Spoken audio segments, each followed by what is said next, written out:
तो type number 3 और ये लीनियर इक्वेशन का ये लास्ट पार्ट चालू है। इसमें हम लोग को क्या डिस्कशन करने का पता है, इसमें नॉन होमोजेनियस इक्वेशंस को हैंडल करने का है। नॉन होमोजेनियस इक्वेशंस में राइट साइड में जीरो नहीं होगा, मतलब राइट साइड में भी कैलकुलेशन हुआ। इसमें और भी थोड़ा डिटेल है, कंसिस्टेंट, इनकंसिस्टेंट, फिर फाइनाइट, इनफाइनाइट, ये सब कुछ क्या है मैं यहाँ पर डिस्कस कर रहा हूँ। देखो समझता है क्या। यहाँ पर एक तो होमोजेनियस नॉन होमोजेनियस इक्वेशंस में एक तो इक्वेशंस कंसिस्टेंट हो सकता है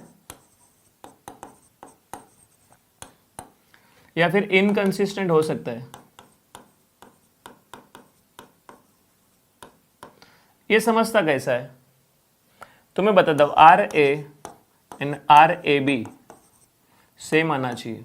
आर ए बी मतलब ये तो ओरिजिनल मैट्रिक्स का रैंक है और ये है ना आर्गुमेंट मैट्रिक्स का रैंक है। Argument matrix, argument matrix. अभी आर्गुमेंट मैट्रिक्स बनता कैसा है, ए और बी को ज्वाइन करके बनता है। Join, it is not multiplied, join करके बनता है।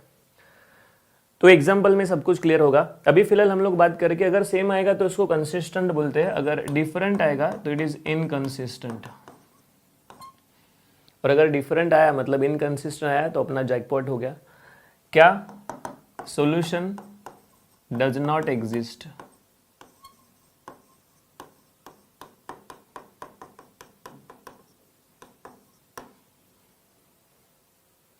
एग्जिस्ट।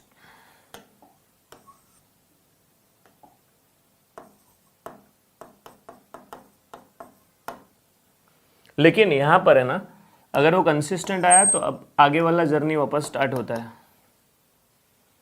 एक तो r इक्वल टू एन आएगा या फिर r लेस देन एन आएगा। r इक्वल टू एन के लिए हम लोग ट्राइवल लिखते थे, यहाँ पर फाइनाइट लिखने का वर्ड चेंज हो गया, काम करने का तरीका सेम। फाइनाइट मतलब यूनिक, सबको सेम मिलेगा। एंड अगर r लेस देन एन है तो इसको बोलते हैं इनफाइनाइट। इनफाइनाइट मतलब नॉन यूनिक, सबको डिफरेंट मिलेगा। तो ये जो भी डिस्कशन चल रहा है, ये डिस्कशन में ये पता चलना चाहिए कि अच्छा होमोजेनियस तो ठीक है, इजी था। नॉन होमोजेनियस में कंसिस्टेंट है, इनकंसिस्टेंट, ऐसा दो ऑप्शंस है। आर ए और आर ए बी इक्वल आया तो कंसिस्टेंट है, अगर डिफरेंट आया तो इनकंसिस्टेंट है। इनकंसिस्टेंट तो सोल्यूशन नहीं होगा। कंसिस्टेंट है तो फिर आगे आर और एन के हिसाब से सोल्यूशन डिसाइड होगा। अगर आर इक्वल टू एन है तो सोल्यूशन फाइनाइट होगा, सबको सेम मिलेगा। आर लेस देन एन है तो सोल्यूशन इनफाइनाइट मिलेगा, सबको डिफरेंट मिलेगा। तो ये इन्फॉर्मेशन है। हम लोग एग्जाम्पल स्टार्ट करेंगे, उससे पहले ये दिमाग में रखना चाहिए प्लीज। फर्स्ट एग्जाम्पल स्टार्ट करते हैं और फर्स्ट एग्जाम्पल में तुम लोग को पता चला रहेगा कि यहाँ पर इक्वल टू जीरो नहीं है, इक्वल टू कुछ नंबर है। और इक्वल टू नंबर है इसका मतलब वो होमोजेनियस का एग्जाम्पल नहीं है, it is the example of non homogeneous equations. तो इसमें सबसे पहला चेंज ये है कि ये जो मैट्रिक्स फॉर्मेट है वो मैट्रिक्स फॉर्मेट चेंज होगा and that is ax is equal to B, not zero. Zero रहेगा तो जीरो आएगा ना, यहाँ पर जीरो नहीं है तो बी आएगा। ए मतलब coefficients,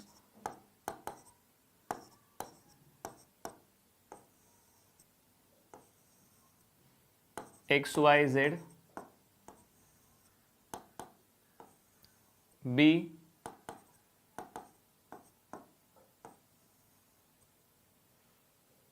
what is next, same काम है। अभी फिलहाल राइट साइड में भी अपने को कुछ करना पड़ेगा। R2, यस, फॉर्मूला बनाएंगे पहला। R2 minus 3R1 and R3 minus 2R1। तो फर्स्ट रो सेम है, अननोन्स सेम है, राइट साइड भी। अच्छा ये दोनों जीरो हो जाएगा पक्का। R2 minus 3R1, R2 minus 3R1, next R2 minus 3R1, right side में भी R2 minus 3R1। So minus 2 plus 9 ये आएगा 7। फिर R3 minus 3, R3 minus 2R1, R3 तो ये आएगा 2, R3 5, R3 तो ये आएगा 13। चलिए, ये अगर कैलकुलेशन यहाँ तक आया है तो next part is again formula. Formula में आएगा R3 प्लस R2। तो फर्स्ट रो सेम है, ये भी सेम है, 0 आया, एक्स वाई जेड,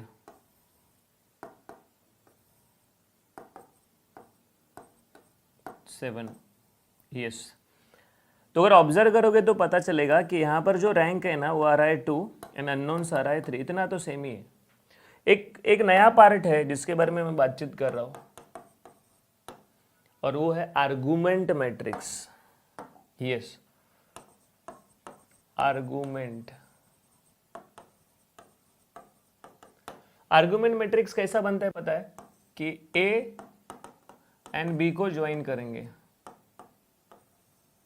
ए 1 1 1 है, 0 -2 -5 है, 0 0 0 है, -3 7 एंड 20। तो यहां पर अगर रैंक देखोगे ना, इसको रैंक ऑफ ए भी बोल रहा हूं, कंफ्यूजन नहीं होना चाहिए, और इसको रैंक ऑफ ए बोलेंगे हम लोग। ये भी नॉन जीरो है, देखो ना 20 ऐड हुआ है लास्ट में, नॉन जीरो रो है, तो 3 नॉन जीरो रो है। यस, तीनों अगर नॉन जीरो रो है तो रैंक आया 3, इसको रैंक ऑफ ए बोलेंगे। ऑब्जर्वेशन करेंगे तो पता चलता है कि ranks are different, therefore equation are inconsistent. An equation inconsistent है, इसका मतलब solution does not exist.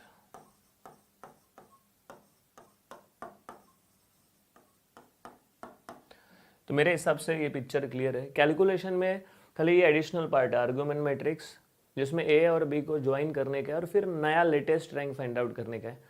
Different है इसके लिए कंसिस्टेंट है, इनकंसिस्टेंट है तो फिर सॉल्यूशन ही नहीं है। Please first example.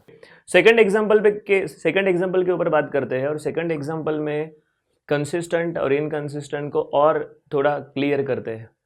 यहाँ पर स्टार्ट ऐसा ही होगा, ये डायगोनल के नीचे वाले लोगों को जीरो लाने का है, तो ये पहला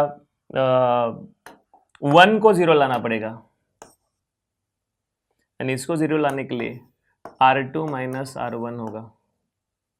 चलिए, अगर R2 माइनस R1 करने का है तो 1 -2 1 -1 ये तो फिक्स है, ये अननोन्स सेम है, राइट साइड भी सेम है। अच्छा, लास्ट रो भी सेम है क्योंकि उसमें चेंज करने का ही नहीं है। ये 0 आएगा, ये 4 आएगा, ये -1 आएगा एंड 3 आएगा। अगेन R2 माइनस R1,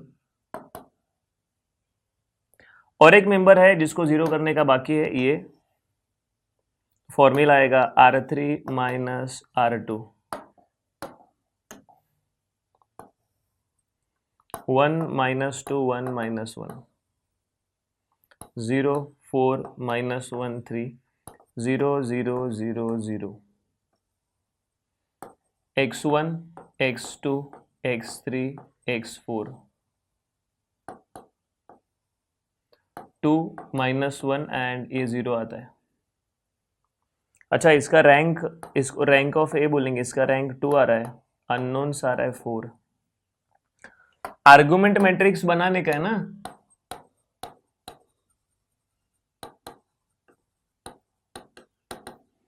तो आर्गुमेंट मैट्रिक्स बनाने का है तो उसके लिए ए और बी को ज्वाइन करेंगे।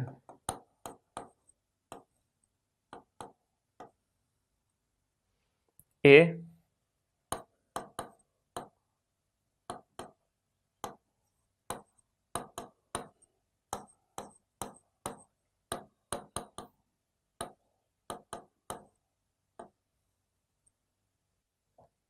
चलिए, तो रैंक ऑफ ए बी मिलेगा एंड दिस इज ऑल्सो 2। अगर ऑब्जर्व करोगे तो पता चलेगा कि ये दोनों भी इक्वल आ रहा है, तो equations are consistent. Yes, equation consistent है। अब ये कंसिस्टेंट है तो फिर व्हाट इज नेक्स्ट? कंसिस्टेंट है तो R is less than N। ये देखो, तो ऐसे सॉल्यूशन का हम लोग क्या बोलते थे? नॉन ट्राइवल बोलते थे। अभी इनफाइनाइट बोलने का, इनफाइनाइट। इनफाइनाइट मतलब मेनी सॉल्यूशन, और ये मल्टीप्लाई करके वापस वही काम स्टार्ट होगा।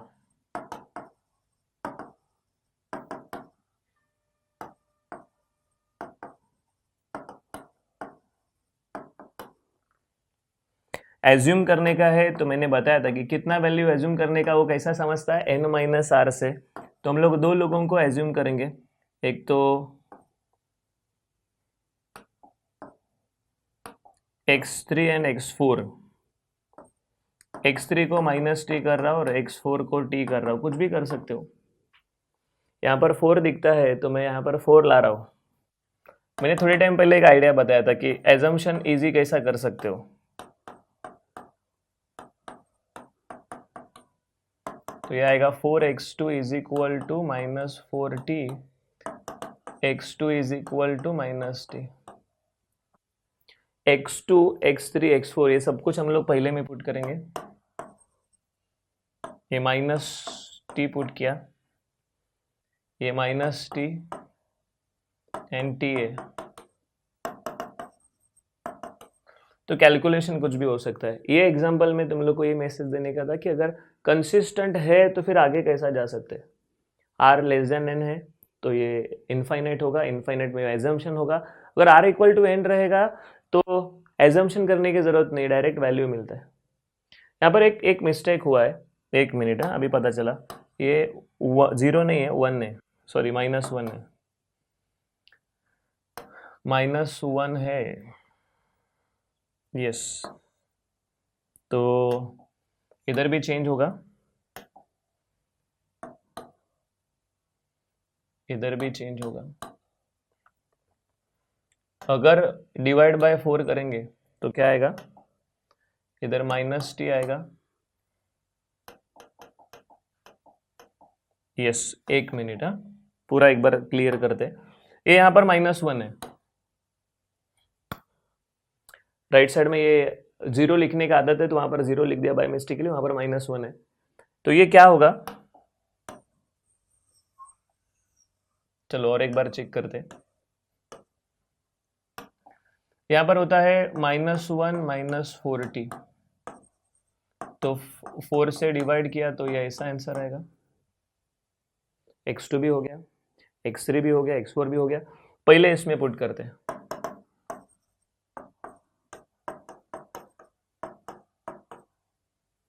x2 का वैल्यू, x3 का वैल्यू, x4 का वैल्यू 0 नहीं है, 2 है। तो x1 ये आएगा 1/2, ये आएगा 2t, ये आएगा -2t, ये दोनों कैंसिल हुआ। x1 is equal to 2 minus half and x1 is equal to 3/2। तो कैलकुलेशन में क्या सिली मिस्टेक हुआ है तो उन्होंने देखा कि राइट साइड में जो है उसको लिखा ही नहीं था, उसको 0 लिखा था। So we need to perform this carefully, otherwise corrections होगा। तो this is the second example of non homogeneous equation, please.